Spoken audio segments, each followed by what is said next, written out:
Hello ನಮಸ್ತೆ friends, ಇವತ್ತು ನಾನು ಮಾಡ್ತಾ ಇದ್ದೀನಿ ಚಿಕ್ಕು ಜ್ಯೂಸ್ ಹೇಗೆ ಮಾಡೋದಂತ ನೋಡ್ಕೊಂಡು ಬರೋಣ ಬನ್ನಿ. ನಾನು ಇಲ್ಲಿ 8 ಚಿಕ್ಕು ತೊಗೊಂಡಿನಿ. ಇದು ಚೆನ್ನಾಗಿ ತೊಳ್ಕೊಳ್ಳೋಣ. ನೋಡಿ, ಹೀಗೆ ತೊಳ್ಕೊಂಡು ಇಟ್ಟಿದ್ದೀನಿ. ಇವಾಗ ಒಂದು ಪ್ಲೇಟಲ್ಲಿ ಚಿಕ್ಕನ್ನು ನೋಡಿ ಈ ಥರ ಎಲ್ಲ ಬಿಚ್ಚಿಡ್ತಾ ಇದ್ದೀನಿ. ಇದು ಒಂದೊಂದಾಗಿ ಬಿಚ್ಚಿಟ್ಟು ಆಮೇಲೆ ಈ ಥರ ಬೀಜ ಎಲ್ಲ ತೆಗಿಬೇಕಾಗ್ತದೆ. ಜ್ಯೂಸರ್ ತೊಗೊಂಡಿದ್ದೀನಿ, ಮಿಕ್ಸರ್ ಜ್ಯೂಸರ್. ಎಲ್ಲ ಚೆನ್ನಾಗಿ ಬೀಜವನ್ನು ತೆಗೆದು ಹಾಕ್ತಾ ಇದ್ದೀನಿ. ಇದು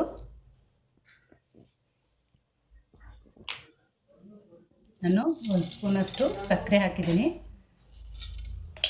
ಮತ್ತು ಇದು ಕೆನೆ ಹಾಲಿದೆ, ಚೆನ್ನಾಗಿ ಕೆನೆ ಬಂದಿದ್ದ ಹಾಲು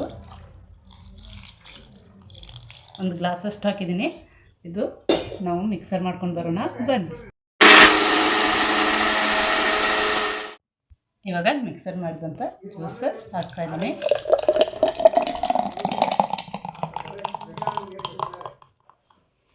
ಸ್ವಲ್ಪ ಹಾಲು ಹಾಕೋಣ. ಇವಾಗ ಐಸ್ ಕ್ಯೂಬ್ ಹಾಕೋಣ. ನಾವು ಮನೇಲಿ ಮಾಡಿದಂಥ ಚಿಕ್ಕು ಜ್ಯೂಸ್ ರೆಡಿಯಾಗಿದೆ. ನೀವು ಕೂಡ ಮನೇಲಿ ಮಾಡಿ ಕುಡಿದು ಹೇಗಾಗಿದೆ ಅಂತ ಕಮೆಂಟ್ಸ್ ಬಾಕ್ಸಲ್ಲಿ ತಿಳಿಸಿ ಫ್ರೆಂಡ್ಸ್. ಲೈಕ್ ಮಾಡಿ, ಶೇರ್ ಮಾಡಿ, ಸಬ್ಸ್ಕ್ರೈಬ್ ಮಾಡಿ. Thank you video ನೋಡಿದ್ದಕ್ಕಾಗಿ.